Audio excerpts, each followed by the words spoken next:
ബ്രേക്ക്ഫാസ്റ്റിന് ഞാൻ ഉപ്പുമാവാട്ടോ കഴിച്ചേ. സ്പൈസി ഫ്ലേവർ ആണെങ്കിൽ എനിക്ക് കറിയുടെ ആവശ്യമൊന്നുമില്ല, അതുകൊണ്ട് ഞാനിത് തന്നെയാട്ടോ കഴിച്ചേ.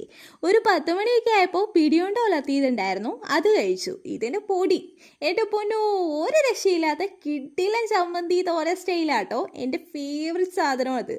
ഉച്ചയ്ക്ക് ഇന്ന് ചോറിന് മാമ്പഴപ്പുളിശ്ശേരി, ബീഫ് ഫ്രൈയും നെയ്മീൻ കറിയും കായത്തോരനും ആട്ടോ ഉണ്ടായിരുന്നേ. മൊത്തത്തിൽ ഒരുമിച്ച് കഴിക്കാൻ കിട്ടില്ല ടേസ്റ്റ് ആയിരുന്നു. ഈവനിങ് ഇന്ന് കപ്പ വറുത്തതും കട്ടൻ കാപ്പിയായിരുന്നു കഴിച്ച് പ്ലസ് കുടിച്ചേ. പിന്നെ നമ്മൾ വന്ന വഴി മുളക് ബജി വാങ്ങിയായിരുന്നു. വീട്ടിലെത്തിയപ്പോഴേക്കും തണുത്തുപോയി. അതാകുമ്പോൾ ഒന്നുകൂടി ഫ്രൈ ചെയ്ത് സ്പെഷ്യൽ ചട്നിയോടൊപ്പം കൊണ്ടുവന്ന് വന്നു, അതും കഴിച്ചു. എരിവൊക്കെ കഴിച്ചു കഴിഞ്ഞപ്പോൾ ഷേക്ക് കുടിക്കാനൊരു ആഗ്രഹം. പിന്നെ പോയി ബട്ടർ സ്കോച്ച് ഐസ്ക്രീം ഇച്ചയ്ക്കും ഞാൻ വേറെ ട്രൈ ചെയ്യാമെന്ന് വെച്ചിട്ട് കോൾഡ് ബൂസ്റ്റ് വിത്ത് ഐസ്ക്രീം ആട്ടോ ഓർഡർ ആക്കിയേ. ഒപ്പം ചിക്കൻ കാത്തി റോളും കൂടെ വാങ്ങി. മൊത്തം ഓർഡർ ചെയ്താൽ എന്തായാലും നമ്മൾ വേസ്റ്റ് ആക്കും. അത് പറ്റാത്തതുകൊണ്ട് നമ്മൾ ഒരെണ്ണം വാങ്ങി ഷെയർ ചെയ്യാട്ടോ ചെയ്തേ. നൈറ്റ് ഇന്ന് നാനും പരിപ്പിൻ്റെ ഒരു തിക്ക് ഗ്രേവി പോലുള്ള ഒരു സംഭവവും ബട്ടർ ചിക്കനും മഷ്റൂം മസാലയാട്ടോ കഴിച്ചേ. അപ്പോൾ വീഡിയോ ഇഷ്ടമായാൽ കൂടെ കൂടില്ലേ.